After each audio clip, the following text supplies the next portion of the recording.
Hello students, welcome to this video. Students, this video covers the concept of management and organization. जैसे इस picture में हम लोग देख रहे हैं, मैनेजमेंट और ऑर्गेनाइजेशन को हम इसी तरीके से सीखने वाले हैं. Okay, so let's start with the concept management and organisation.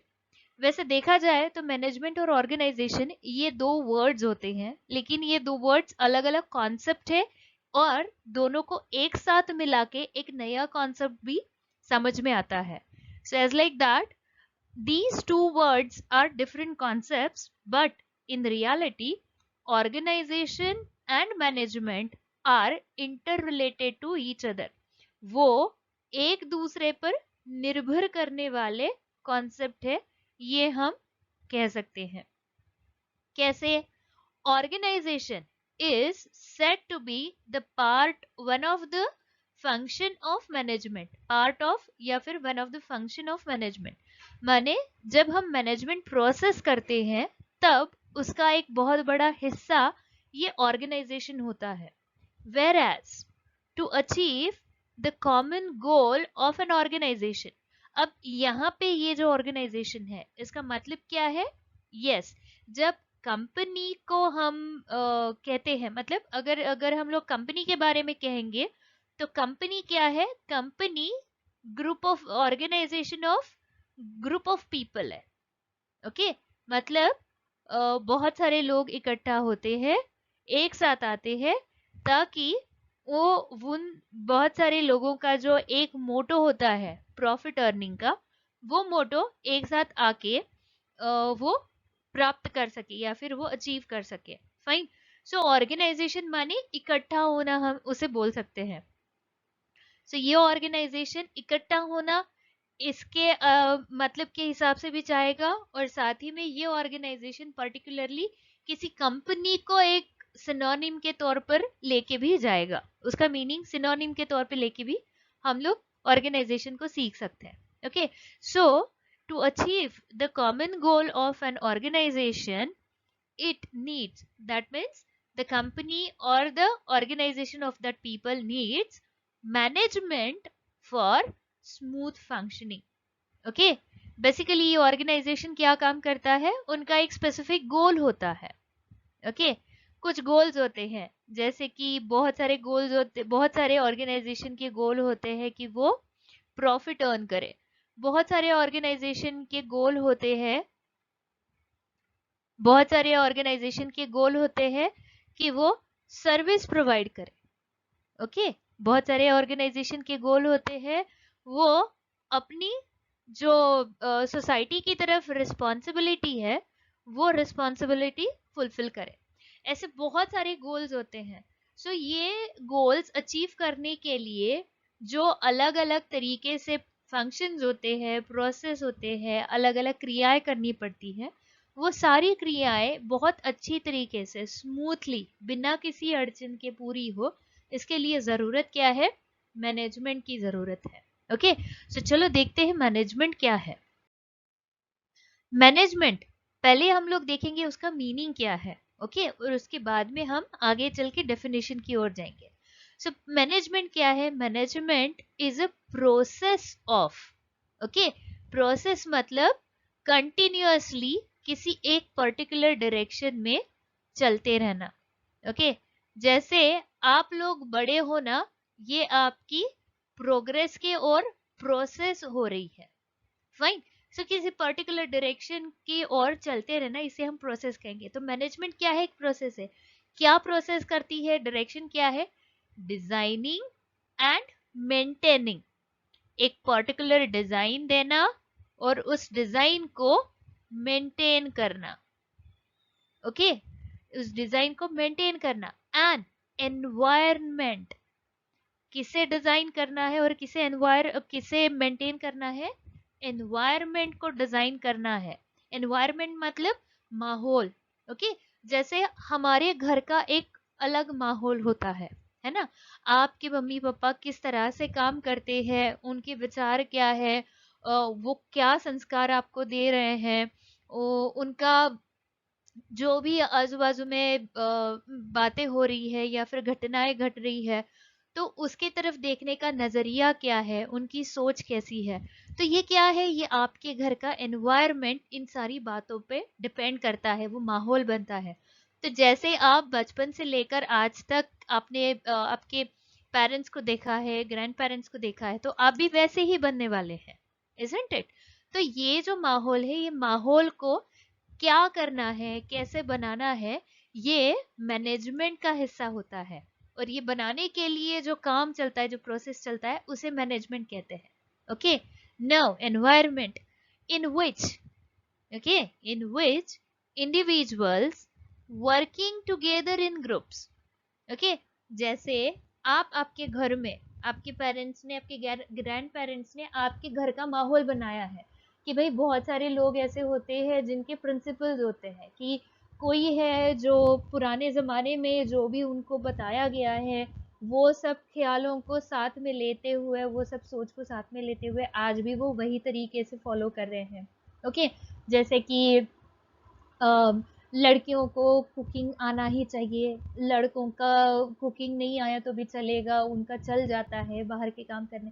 ऐसे किसी घर में सोच होती है, या फिर किसी घर में ऐसी सोच होती है कि भाई लड़का हो या लड़की हो, पेट तो दोनों को दिया है, तो हमेशा ही लड़के और लड़की दोनों को भी कुकिंग आना ही ज़रूरी है, इज़न्ट इट।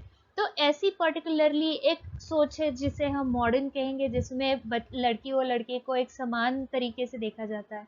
लेकिन एक सोच है जिसे बहुत सारे लोग पुरानी सोच कहते हैं, लेकिन मैं कभी नहीं कहूँ ये पुरानी सोच है, क्योंकि ये सोच भी गलत नहीं है कि स्पेसिफिकली पर्टिकुलरली लड़कियों को कुछ ऐसी बातें आनी चाहिए जो बाय बर्थ उनमें होती है, तो उनका स्किल डेवलप करने के लिए होती है। ये बात अलग है कि किसी को इंटरेस्ट, किसी लड़की को कुकिंग में इंटरेस्ट होता है और किसी को इंटरेस्ट नहीं होता है, ये बात अलग है। सो अपने इंटरेस्ट के हिसाब से हम लोग चले, इट्स वेल एंड गुड, लेकिन आना ज़रूरी होता है, फाइन। तो ये क्या है, ये सोच है, ये माहौल बना हुआ है उस घर का। तो ये माहौल में आप खुद एज एन इंडिविजुअल भी रहते हो, और उसी के साथ साथ आपके जो सिबलिंग्स हैं उनके साथ में, आपके पेरेंट्स के साथ में, आपके ग्रैंड पेरेंट्स के साथ में आप जब रहते हो, so what does it mean, that you are living together in groups. Okay, तो ये तो घर का माहौल हो गया भाई। लेकिन घर के बाहर जब लोग काम करने के लिए जाते हैं, तो वहाँ ऑफिस में भी एक स्पेसिफिक एनवायरनमेंट होता है, जिसमें दो तरीके होते हैं। एक तरीका होता है जिसमें सिर्फ बॉस ऑर्डर देगा और एम्प्लॉयज़ को फॉलो करना है। दूसरा तरीका होता है कि भाई बॉस कोई पर्टिकुलर सिचुएशन के लिए अपने एम्प्लॉयज़ के साथ डिस्कस करके फिर बाद में एक फाइनल डिसीजन पे आता है। ओके, सो ऐसे दो तरीके का माहौल जब एनवायरनमेंट में बनता है, तब उस माहौल को बनाने की वजह क्या होती है, that everyone should accomplish the selected goal efficiently। Okay, तो मतलब उस ऑर्गेनाइजेशन के या फिर उस कंपनी के जो मैनेजमेंट का हिस्सा बने हुए लोग हैं, वो क्या करें, वो बताए गए सारे गोल्स को अकम्प्लिश करें। कैसे, इफिशिएंटली, अपनी पूरी क्षमता यूज करते हुए उस सारे एम्स को, उन सारे गोल्स को अकम्प्लिश करे। इस चीज़ के लिए एक पर्टिकुलरली इन्वायरमेंट बनाया जाता है जिसमें ये इंडिविजुअल्स ग्रुप के साथ रह के काम करते हैं, गोल को अचीव करते हैं। तो इन सारे लोगों को एक साथ बांधने के लिए जो प्रोसेस लगता है, जो एक स्पेसिफिक डिज़ाइन लगता है, उस डिज़ाइन को बनाने की प्रक्रिया माने मैनेजमेंट है। ओके, आप लोगों को शायद समझ में आ गया होगा। इसको थोड़ा सा सिंपल करेंगे हम, काफ़ी अच्छी तरीके से सिंपल करने की कोशिश कर रही हूँ मैं, लेकिन फिर भी अगर नहीं समझे तो वीडियो फिर से देखो, या फिर मुझे कमेंट बॉक्स में आपकी कमेंट डाल दो, या फिर मेरे पर्सनल विंडो पे पिन कर दो। तो चलो देखते हैं थोड़ा सा सिंपल लैंग्वेज में। अब हमारे पास ये मैनेजमेंट का स्पेलिंग है।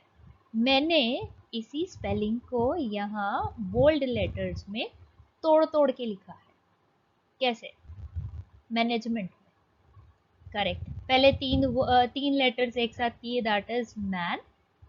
दूसरे तीन लेटर्स एक साथ किए, दैट इज एज। और तीसरे तीन लेटर एक साथ किए, दैट इज मेन। और बाकी बचा एक अक्खा ग्रुप जो है ये टी। ओके, चलो कलर चेंज करके बताऊं मैं। बाकी बचा एक अक्खा letter T. Now what does it mean? Okay, a man, क्या कहा मैंने? A man with different age group of people. Okay, with different age group of people, or else we can say men, different age group of men. यहाँ पे main जो है ये सिर्फ representative करके है, जिसमें वुमेन भी आएंगे और मेन भी आएंगे।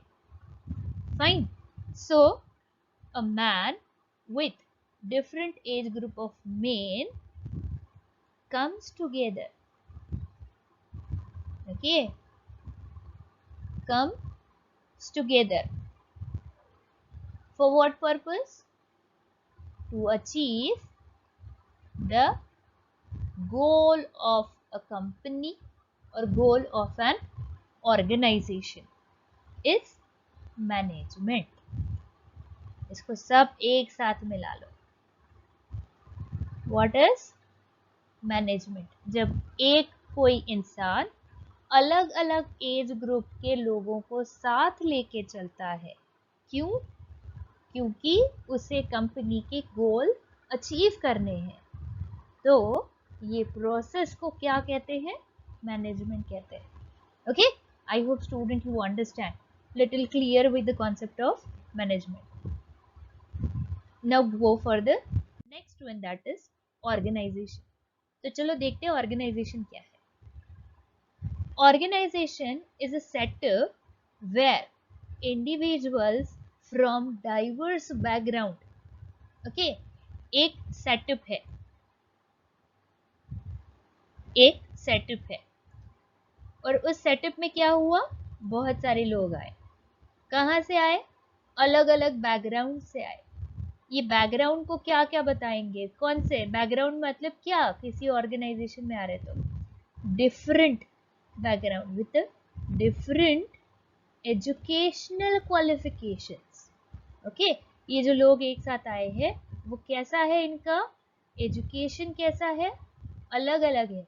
मतलब कोई 10वीं पास है, कोई 12वीं है, किसी ने ग्रेजुएशन किया है, किसी ने एमफिल किया है, पोस्ट ग्रेजुएशन किया है, पीएचडी किया है, मास्टर्स किए हैं अलग अलग प्रोफेशनल लेवल्स में, या फिर कोई प्रोफेशनल एजुकेशन लिया है। सो अलग अलग पैटर्न के जो एजुकेशनल क्वालिफिकेशंस है वो सब ऐसे जो सब लोग हैं एजुकेशन क्वालिफिकेशन में, डिफरेंट एजुकेशन क्वालिफिकेशन के जो ऐसे लोग हैं उनको इकट्ठा किया है। एंड सिर्फ एजुकेशनल क्वालिफिकेशन ही अलग है क्या? नहीं, उनका जो इंटरेस्ट है, ओके, उनका जो इंटरेस्ट है वो भी अलग है।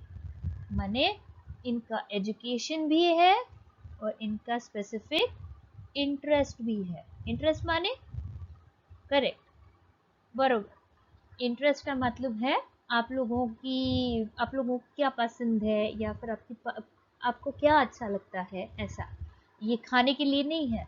इंटरेस्ट का मतलब यहाँ पे हम लोग देखेंगे that is the person, some persons are there to earn the money, okay, some persons are there to achieve some position और status we can say. Okay, कोई है जो मनी के लिए काम करता है, कोई है जो स्टेटस के लिए काम करेगा, कोई है जो प्रोग्रेस के लिए काम करेगा कि भाई मुझे प्रोग्रेस करना है तो मेरी प्रोग्रेस के लिए मैं काम करूँगा। फाइन, सो ये अलग अलग इंटरेस्ट के लोग हैं जो एक साथ आते हैं। Now for what they are comes together? To work towards a common goal is called an organisation. ये देखो मैंने आपको दिखाया है यहाँ पे, see different age group, different education, different interest, ऐसे सब लोग इकट्ठा यहाँ पे आए हैं। कोई है जिनको पैसा चाहिए, कोई है जिनको रुतबा चाहिए, कोई है जिनको कल जो थे उसके बजाय आज हम थोड़ा अच्छा करेंगे, ऐसी प्रोग्रेस चाहिए।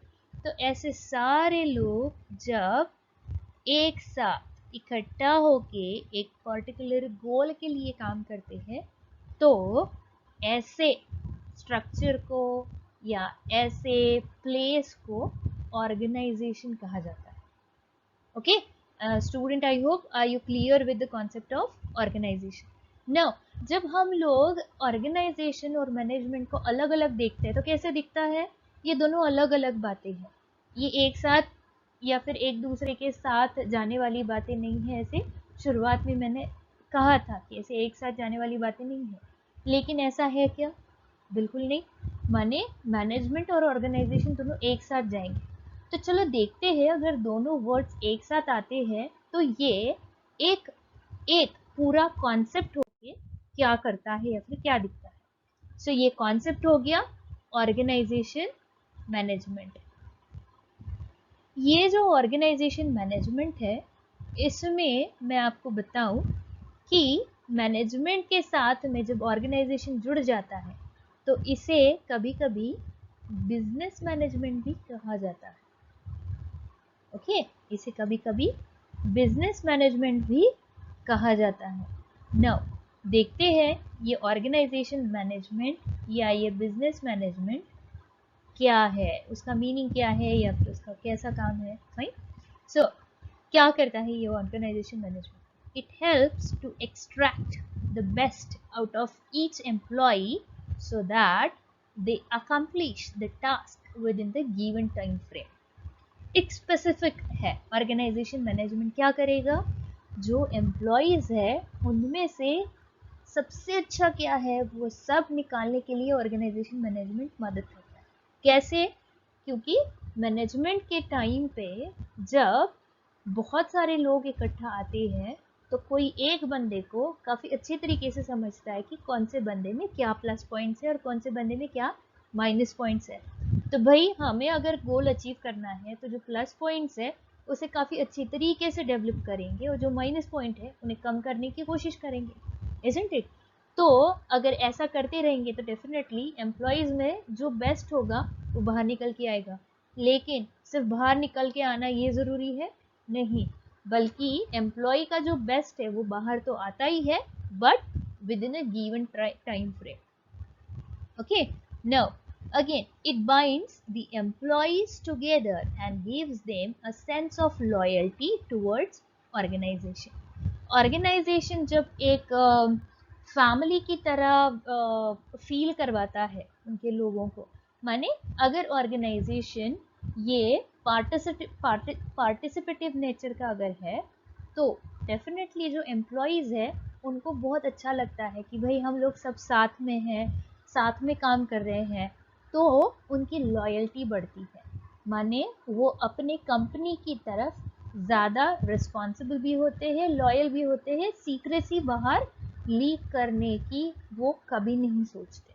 Fine. So this is what कि ऑर्गेनाइजेशन जो है, ऑर्गेनाइजेशन मैनेजमेंट जो है वो एम्प्लॉयज़ को साथ में बांध के भी रखता है और उनको लॉयल भी रखता है. Again, one more thing which is important, that is it gives a sense of direction to the employees. Okay, organisation employees को एक दिशा दिखाता है कि आपको किस दिशा से आगे जाना है, ताकि अगर जो ऑर्गेनाइजेशन ने दिशा दिखाई है एम्प्लॉय को लगता है कि मेरे गोल को अचीव करने के लिए इस दिशा में जाना ज़्यादा फायदेमंद है तो वो डेफिनेटली उसमें जाएगा. लेकिन अगर उसे लगता है कि मेरा गोल अलग है और ऑर्गेनाइजेशन का गोल अलग है तो वो एम्प्लॉय सीधे सीधे बता देता है ऑर्गेनाइजेशन को कि भाई मेरा और आपका नहीं जमेगा, मुझे बाहर निकलना ज़्यादा सही लगता है. Isn't it? सो एक स्पेसिफिक डायरेक्शन मिलती है एम्प्लॉय को. The individuals are well aware of their roles and responsibilities.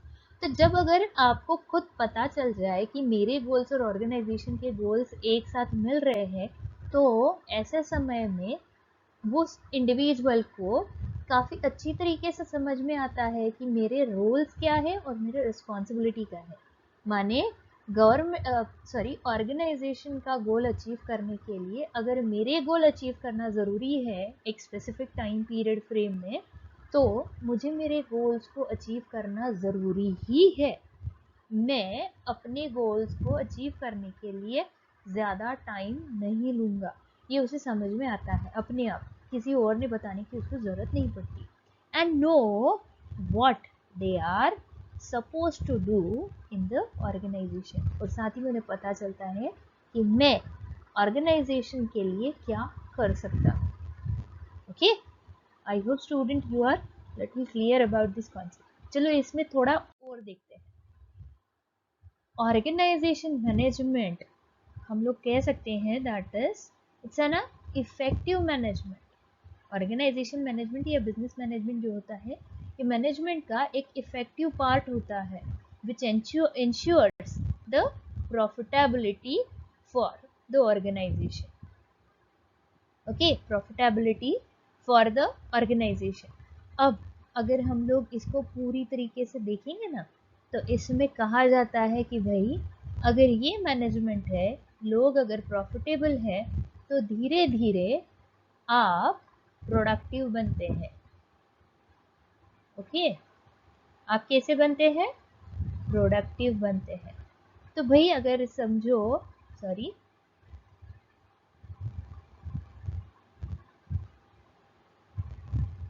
अगर समझो आप प्रोडक्टिव बन जाते हैं, तो उस कंपनी को, उस ऑर्गेनाइजेशन को अपने गोल्स को अचीव करने के लिए ज़्यादा टाइम लगेगा ही नहीं, और साथ में आपको भी अप्रिसिएशन मिलेगा, इज़न्ट इट?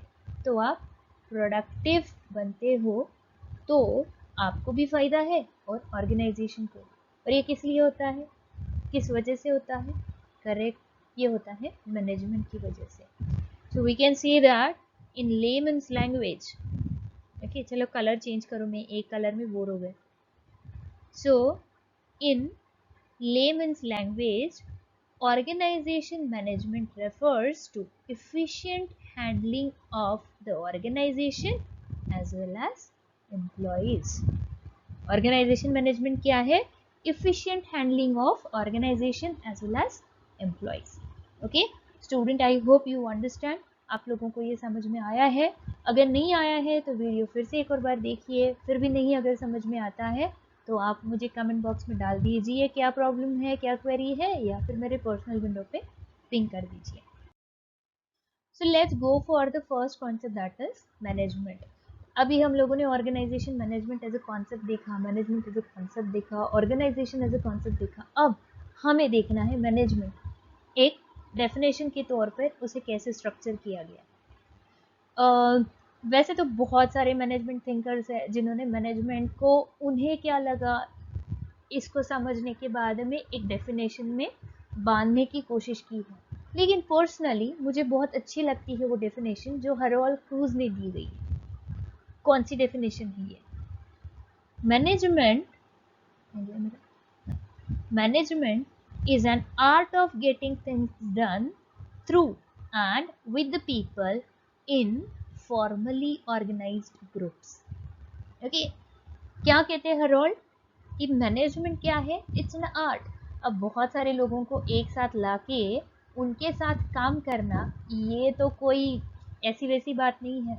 इसके लिए तो एक स्किल लगता है, एक आर्ट लगता है। दैट्स वाई मैनेजमेंट को आर्ट कहा गया है। So, it is an art of creating an environment in which people can perform and individual can cooperate towards attainment of group goals. Okay, आया समझ में कि मैनेजमेंट जो है वो बहुत सारे, हरोल्ड जो कहते हैं उनके हिसाब से क्या है? Getting things done through and with the people, ये उनका डेफिनेशन है। फाइन, फॉर्मली ऑर्गेनाइज ग्रुप ये साइलेंट हो गया या फिर ये ब्रैकेट हो गया, ऐसे हम लोग समझते हैं। तो उनके डेफिनेशन के हिसाब से किसी काम को करने के लिए वो लोगों के साथ या लोगों से करवाना, इसे मैनेजमेंट कहा गया है। और ये मैनेजमेंट जो है वो क्या करता है? एक स्पेसिफिक आर्ट है जो क्रिएट करता है एनवायरनमेंट को जिसमें पीपल काम करते हैं और एक दूसरे की सहायता करते हैं ताकि जो उनका ग्रुप का गोल है या ऑर्गेनाइजेशन का गोल है वो अचीव कर सके। So management is concerned with productivity, thereby implying efficiency and effectiveness. Management क्या है? मैनेजमेंट एक प्रोडक्टिविटी से जुड़ा हुआ एक बहुत बड़ा हिस्सा है, जिसकी वजह से लोग इस प्रोडक्टिविटी को अप्लाई करने के लिए या फिर प्रोडक्टिविटी को इंक्रीज करने के लिए काम इफिशिएंटली करते हैं और इफेक्टिवली करते हैं। Fine. And the last one is एक सिंपल सा, management is the art and science of getting work done. काम करने का एक स्पेसिफिक तरीका होता है जिसके लिए वो साइंस कहा जाता है, और काम करने के लिए बहुत सारे लोगों को इकट्ठा करके उनसे काम करवा लेना ये स्किल होता है, इसके लिए उसे आर्ट कहा जाता है। फाइन स्टूडेंट, आई होप आप लोगों को मैनेजमेंट काफ़ी अच्छी तरीके से समझ में आया होगा, लेकिन अगर नहीं आया तो वैसे ही जो पहले की तरह बताया है, कमेंट बॉक्स में आपकी क्वेरी डाल दीजिए। Fine. So wait for the next video जो हमारा फंक्शंस पे होगा, मैनेजमेंट फंक्शंस पे। कौन से फंक्शंस है? Planning, organising, staffing, directing and controlling. But at the same time हम लोग जो है वो फोकस करेंगे प्लानिंग पे, ऑर्गेनाइजिंग पे, और इसके साथ में जो आता है सबसे बड़ा concept, that is decision making. Sorry, okay, जो बड़ा कॉन्सेप्ट आता है दैट इज डिसीजन मेकिंग। तो हम प्लानिंग, ऑर्गेनाइजिंग के साथ में डिसीजन मेकिंग के लिए जाएंगे। ओके। बाकी के जो फंक्शंस है, ये बाकी के फंक्शंस जब हम लोग अगला वीडियो, उसके बाद की वीडियो बनाएंगे, तब उसमें हम लोग बाकी के फंक्शंस को अलग अलग टाइटल के अंडर देखेंगे। Fine. So wait for the next video. Till then, thank you. Stay at home, stay safe.